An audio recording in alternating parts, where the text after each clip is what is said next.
Class में हम हिंदी देखने वाले हैं। Hindi UPSI, SSC GD, UP constable, CTET, HTET and other exam जिनके में हिंदी पूछी जाती है। ओके, तो हम इस क्लास में हिंदी देखने वाले हैं। काफी इंटरेस्टिंग तरीके से हम हिंदी पढ़ेंगे। आपने अगर अभी तक भी एसएससी जीडी के लिए या किसी और एग्जाम के लिए हिंदी की तैयारी नहीं की है तो आप यहाँ से स्टार्टिंग से भी कर सकते हैं, यानी कि यहाँ से पढ़ करके आप अच्छे से समझ सकते हैं।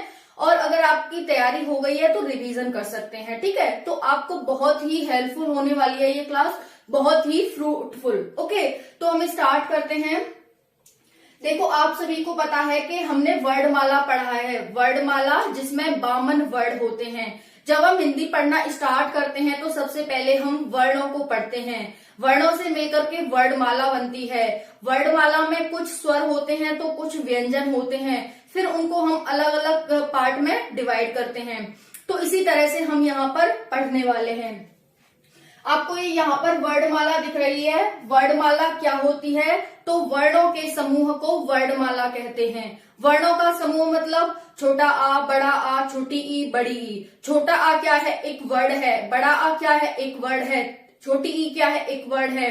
का कबूतर क्या है? एक वर्ड है। ज्ञानी क्या है? एक वर्ड है। तो ये वर्ड हो गए और इनसे यानी कि वर्णमाला में 52 जो वर्ड हैं इनसे मिलकर के वर्णमाला का निर्माण होता है। तो जब भी हम हिंदी पढ़ना स्टार्ट करते हैं, चाहे हम यूकेजी की पढ़े, आप सभी को पता है यूकेजी से ही हम हिंदी पढ़ना स्टार्ट कर देते हैं। सबसे पहले हम जब स्कूल में जाते हैं बचपन में तो हमें एबीसीडी और छोटा आ बड़ा ही पढ़ाया जाता है।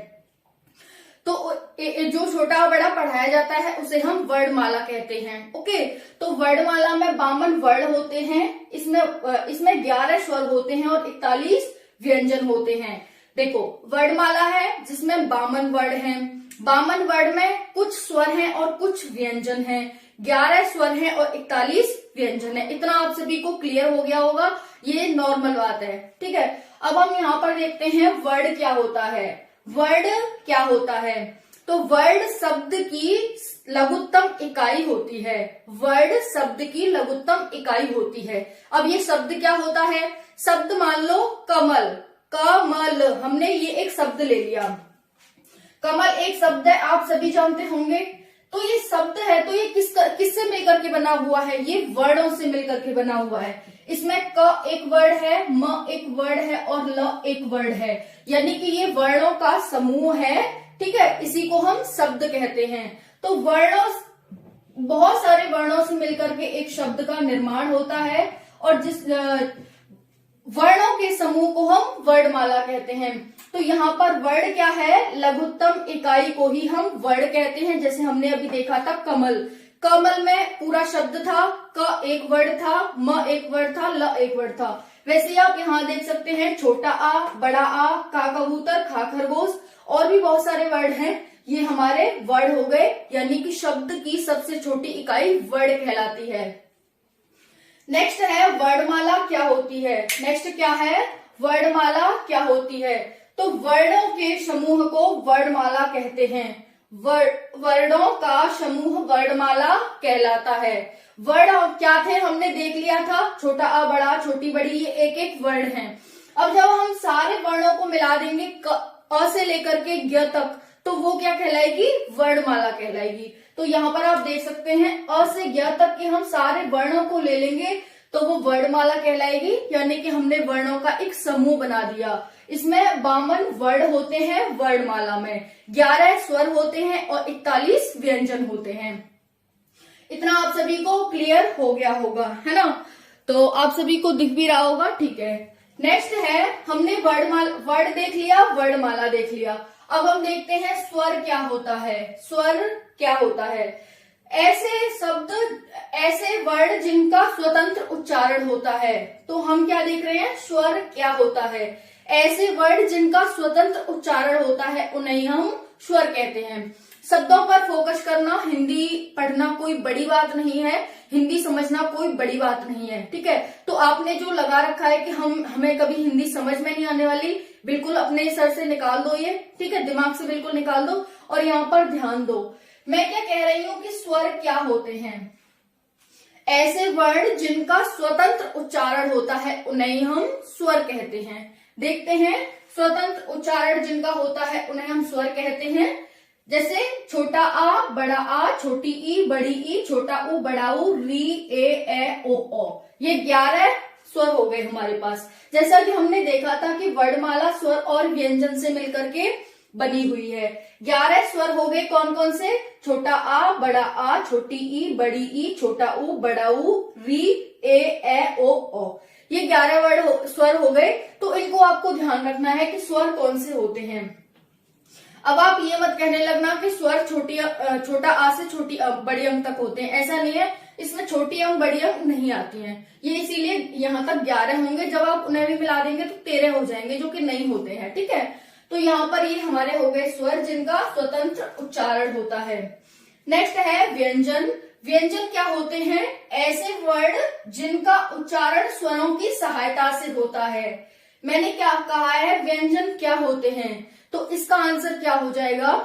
ऐसे वर्ण जिनका उच्चारण स्वरों की सहायता से होता है उसे ही हम व्यंजन कहते हैं। तो स्वर की सहायता से जिनका उच्चारण होता है उन्हें हम व्यंजन कहते हैं। जैसे कि क से ज्ञ तक। क से ज्ञ तक कितने हो जाएंगे? 41, है ना। क से ज्ञ तक कितने हो जाएंगे? 41 हो जाएंगे। इनको हम क्या कहते हैं? व्यंजन कहते हैं।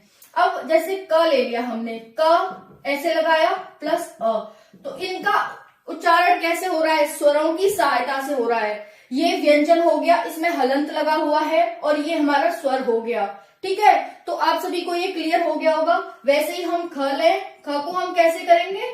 ख हो जाएगा जिसमें हलंत आ जाएगा प्लस अ हो जाएगा।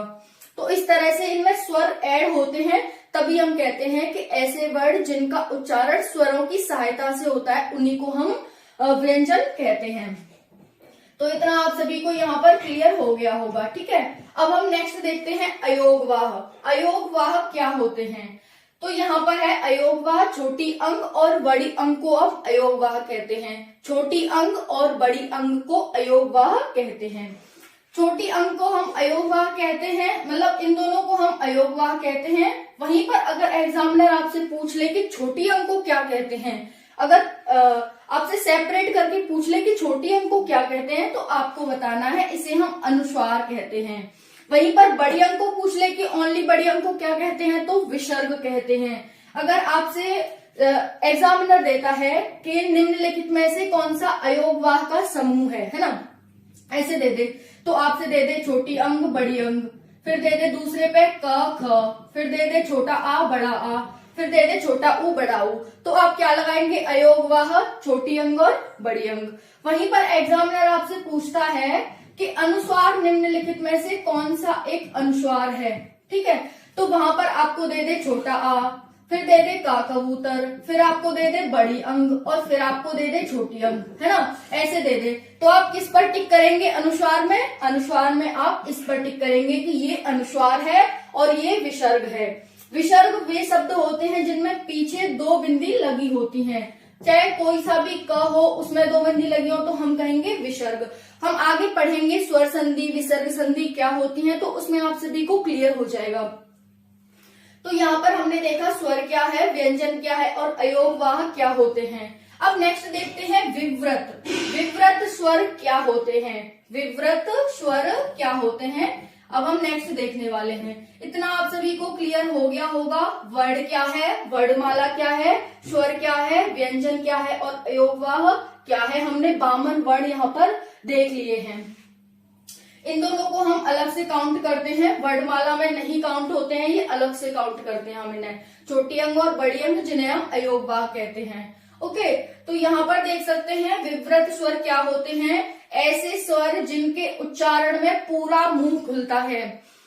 हिंदी आप अगर पढ़ते हो तो आपको सिर्फ प्रैक्टिकल रूप में पढ़नी है हिंदी को, मतलब प्रैक्टिकल करके देखना है।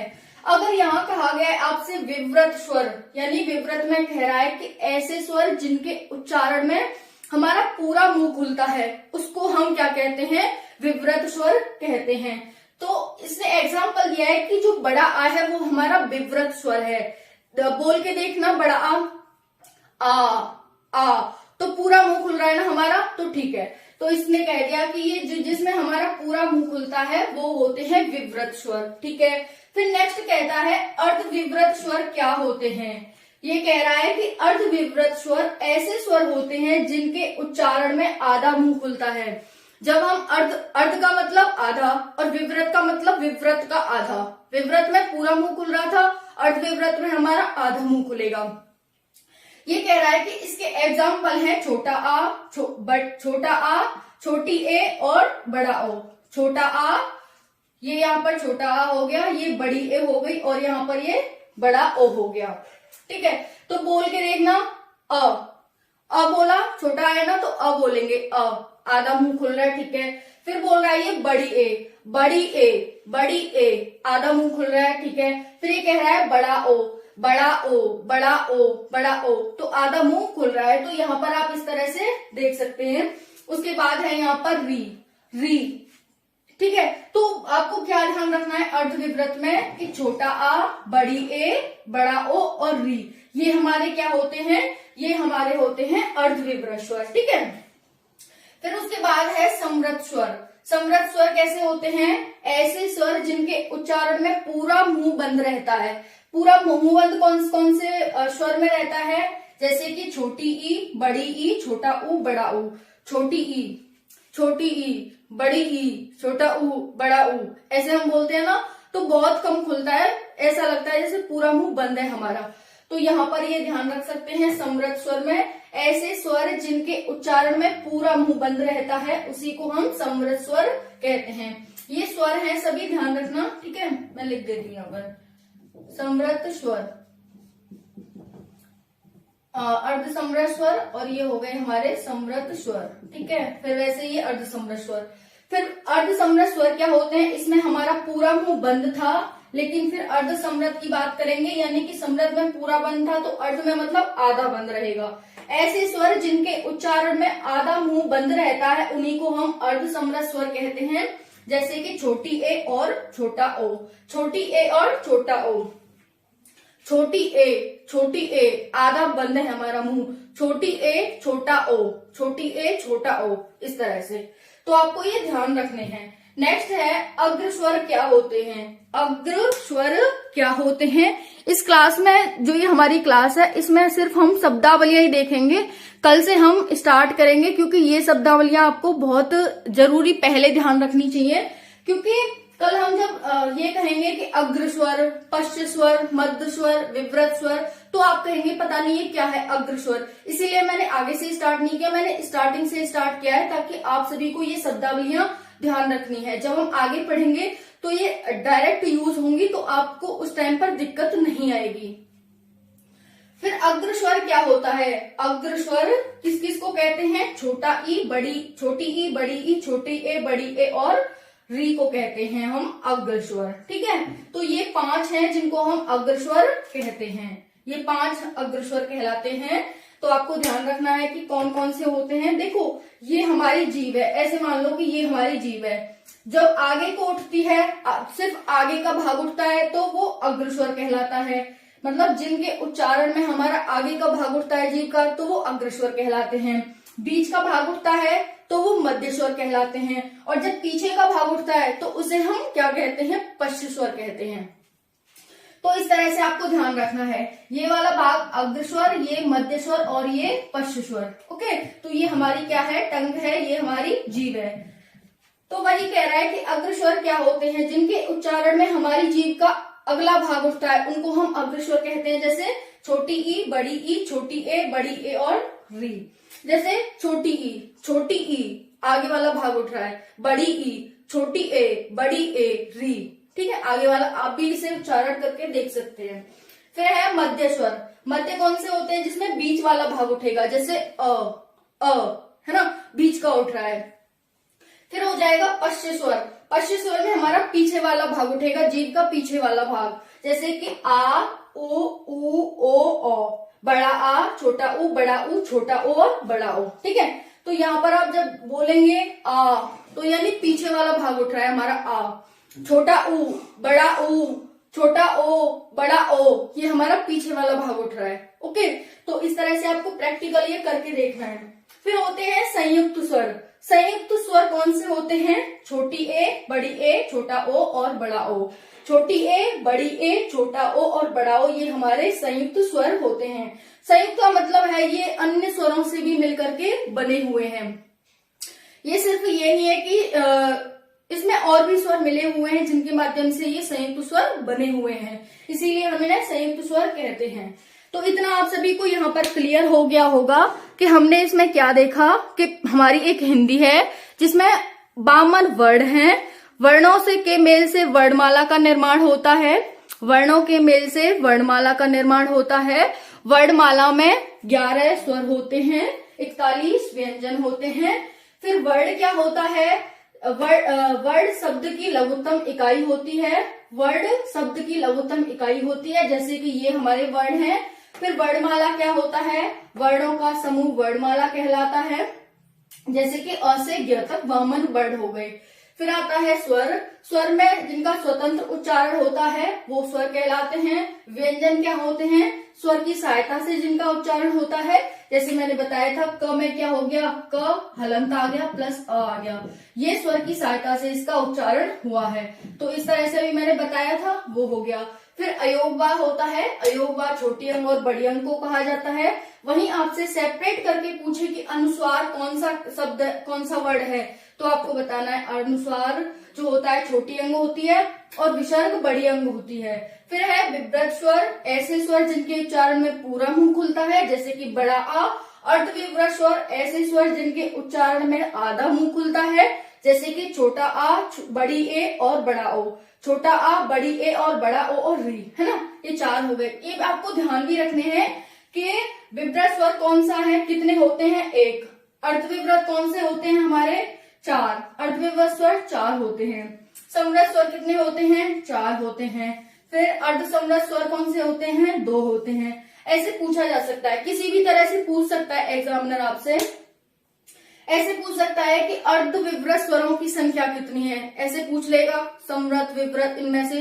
या फिर ऐसे पूछ लेगा निम्नलिखित में से कौन सा समव्रत स्वर है, कौन सा अर्धसमव्रत स्वर है, इस तरह से, है ना। फिर उसके बाद है अग्रस्वर। क्या होते हैं? जो आगे वाली जीभ हमारी उठती है उनको अग्रस्वर कहते हैं।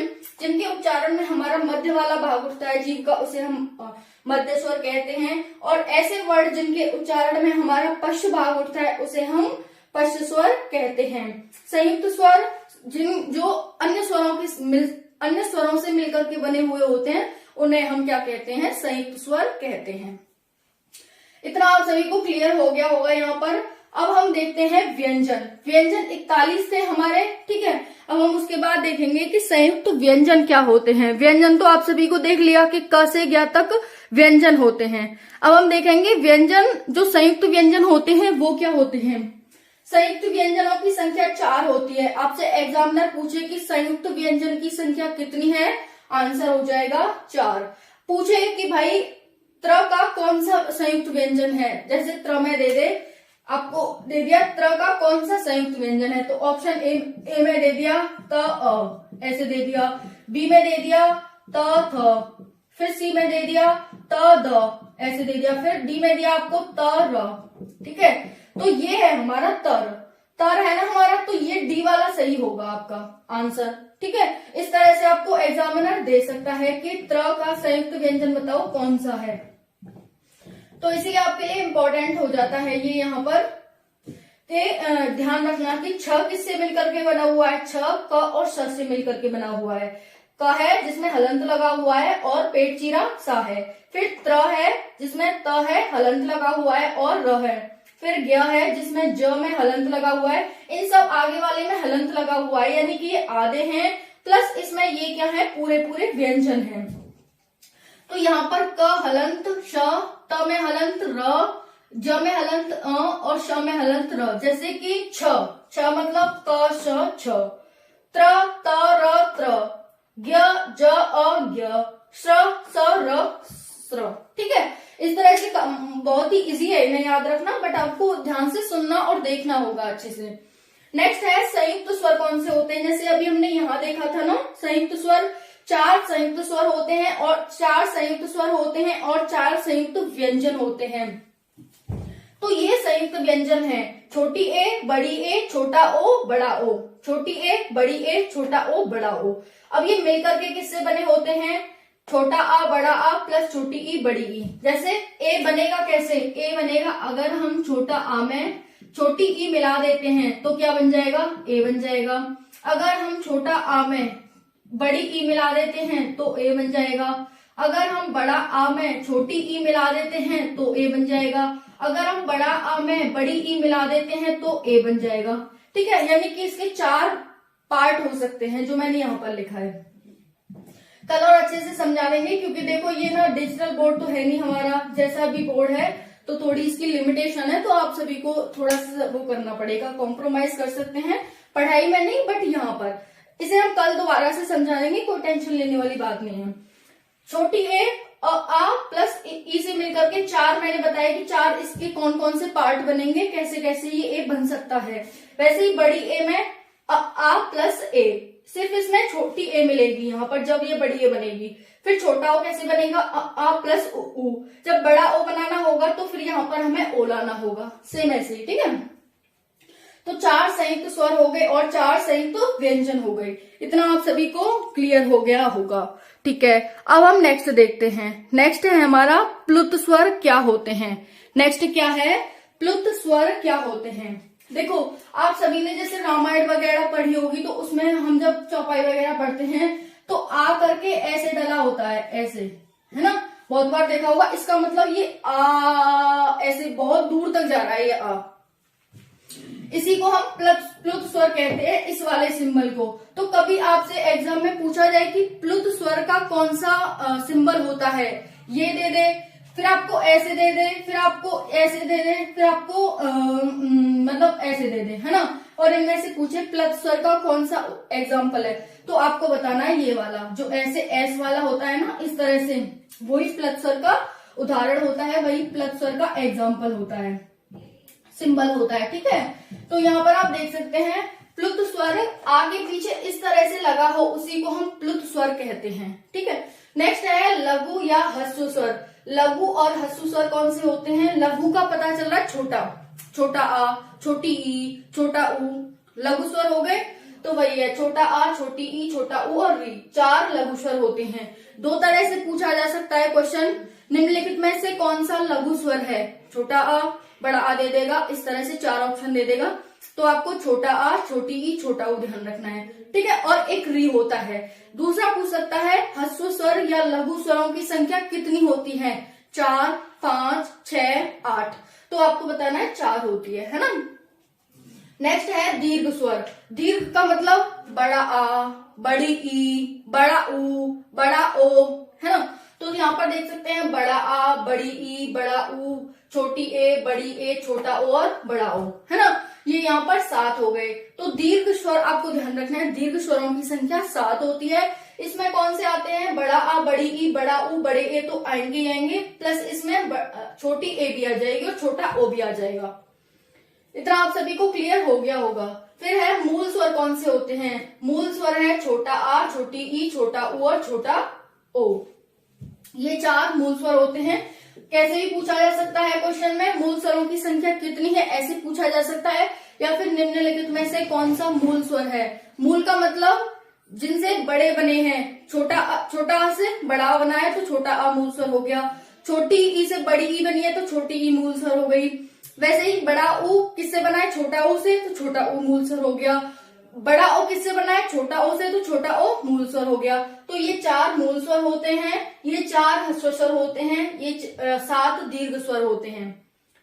नेक्स्ट है अंतस्थ व्यंजन। ये व्यंजन है तो इसका मतलब इसमें अ ई तो आएंगे नहीं, है ना, इसमें क्या आएगा, इसमें व्यंजन आएंगे जो हमने क से ग तक देखे थे। तो अंतस्थ व्यंजन आपको ध्यान रखने हैं, य, र, ल, व अंतस्थ व्यंजन होते हैं।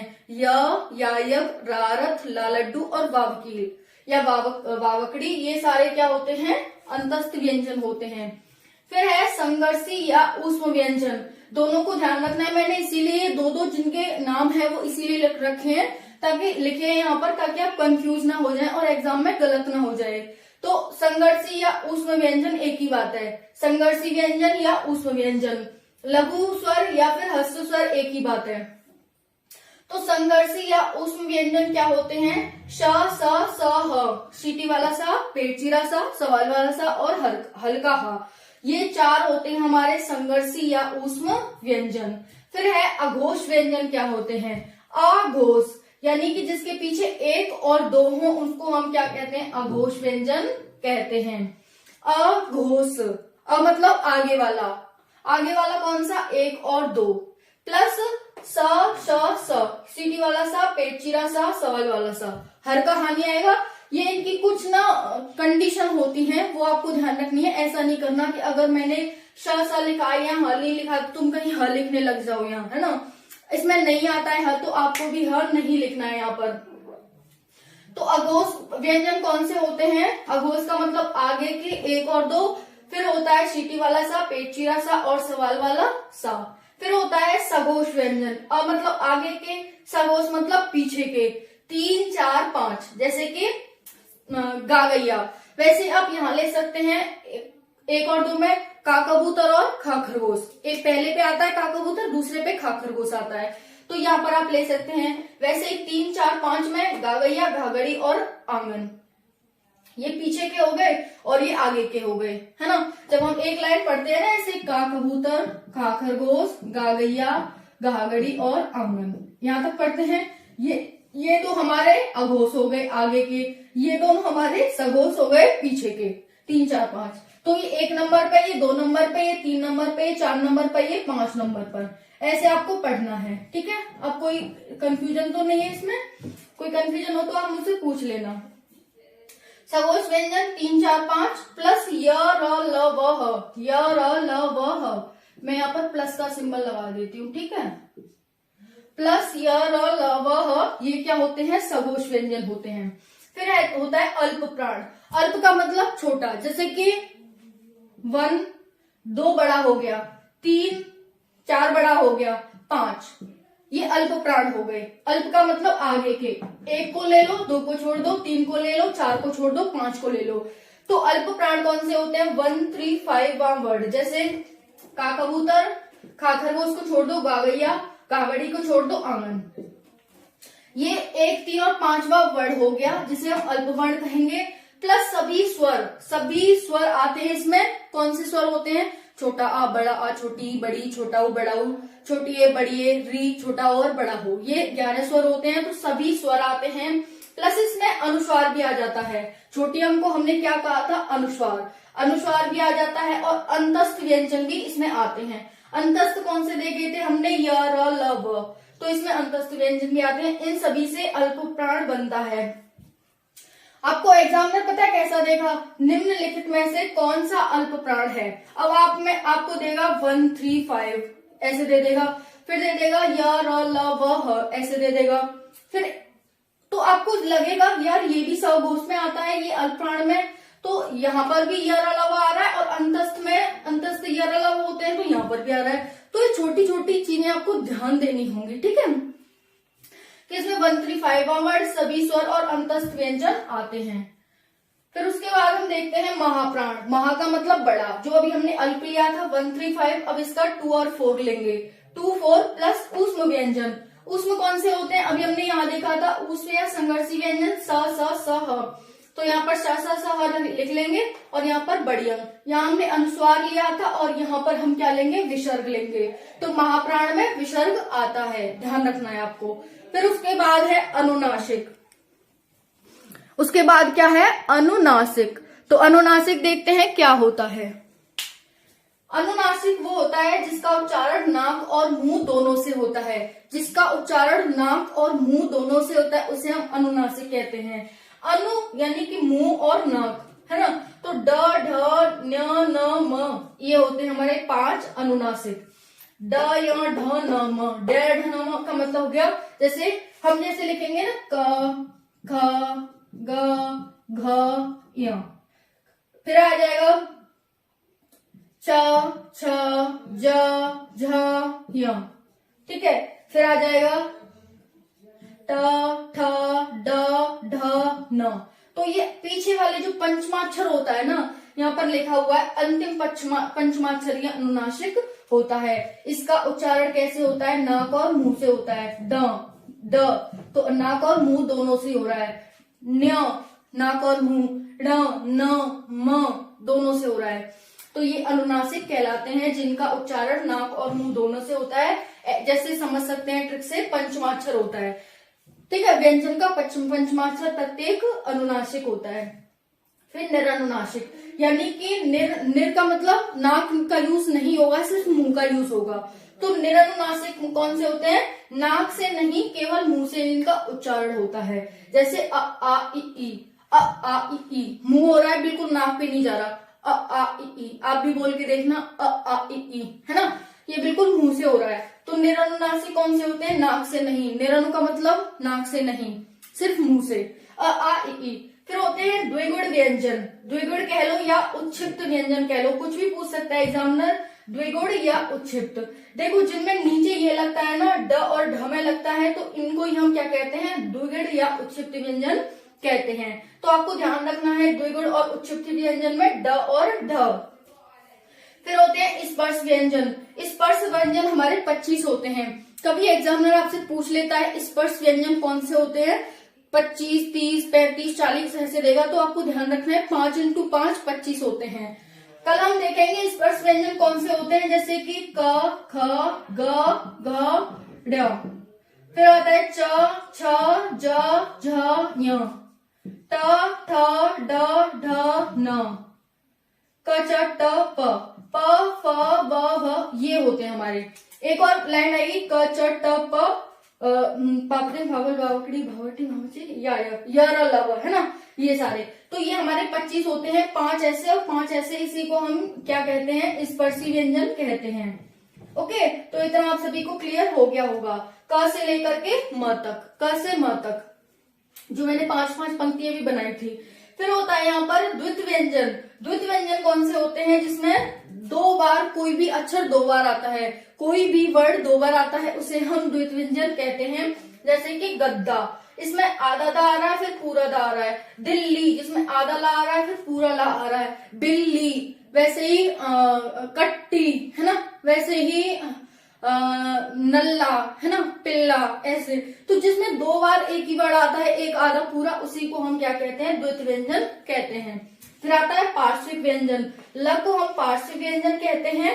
पार्श्विक और लुंठित को कैसे कहते हैं? र लुंठित को कहते हैं। लुंठित या प्रकंपित एक ही होता है, र होता है, पार्श्विक ल होता है। तो इस तरह से साथियों ये काफी इंपॉर्टेंट था, आपको ये सारी शब्दावलियां कल याद करके आनी है। कल हम नेक्स्ट देखेंगे इससे, स्पर्शी व्यंजन से स्टार्ट करेंगे। स्पर्शी व्यंजन क्या होते हैं, कैसे होते हैं, कितने प्रकार के होते हैं ये, और जो भी शब्दावलियां रह गई हैं हम वो देखेंगे। उसके बाद हम नेक्स्ट आगे देखेंगे संधि, फिर उसके बाद समास, ये सब देखेंगे, ठीक है। तो आपको ये क्लास कैसी लगी कमेंट सेक्शन में जरूर बताना। जय हिंद, जय भारत।